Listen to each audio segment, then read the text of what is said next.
বাংলাদেশের ইতিহাসে ভয়াবহ হত্যাযজ্ঞ মিডিয়ার ট্র্যাজেডির পেছনে কারা জড়িত, কে ছিলেন এর সমন্বয়কারী, কিভাবে এই মিশন পরিচালনা করা হয়েছে। দীর্ঘ 16 বছর ধরে অন্ধকারে ঢেকে থাকা এই রহস্যের চাদর এবার উন্মোচন করল জাতীয় স্বাধীন তদন্ত কমিশন।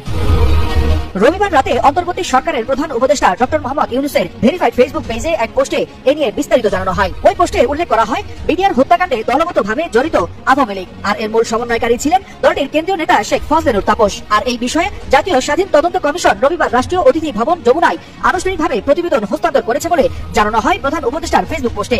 প্রতিবেদন হস্তান্তরের সময় কমিশন প্রধান অবসরপ্রাপ্ত মেজর জেনারেল আলম ফজলুর রহমান সহ সদস্যরা জানান, বিডিআর হত্যাকাণ্ডে ধ্বংসপ্রাপ্ত আলামত, বিদেশে পলাতক সংশ্লিষ্ট ব্যক্তিদের অনুপস্থিতি এবং সময়ের ব্যবধান সত্ত্বেও পেশাদারিত্বের সঙ্গে এই তদন্ত সম্পূর্ণ করা হয়েছে। শত শত সাক্ষীর বক্তব্য, দীর্ঘ জিজ্ঞাসাবাদ এবং বিভিন্ন সংস্থার পুরনো তদন্ত নথি একত্র করে তারা ঘটনার পূর্ণ চিত্র দাঁড় করিয়েছেন।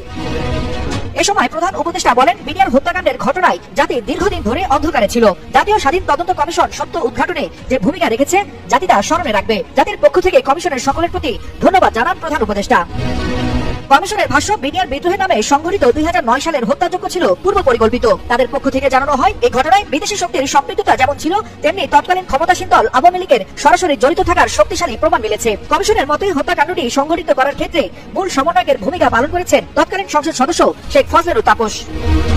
কমিশনের পক্ষ থেকে জানানো হয়, স্থানীয় আওয়ামী লীগের নেতাকর্মীরা সে সময় পিলখানায় ঢোকার ক্ষেত্রে সরাসরি সহায়তা করেছে। প্রথমে 20 থেকে 25 জনের মিছিল ঢুকলেও বের হওয়ার সময় সেই সংখ্যা দাঁড়ায় 2 শতাধিক। কমিশনের দাবি, ঘটনাটির আগে থেকেই তৎকালীন প্রধানমন্ত্রী শেখ হাসিনার গ্রিন সিগন্যাল ছিল এবং ঘটনাকে রাজনৈতিকভাবে সমাধানের সিদ্ধান্ত নেওয়া হয়েছিল। একই সঙ্গে তখনকার সেনাপ্রধান সহ সামরিক ও বেসামরিক গোয়েন্দা সংস্থার ব্যর্থতাকেও উল্লেখযোগ্য দায় হিসেবে চিহ্নিত করা হয়েছে।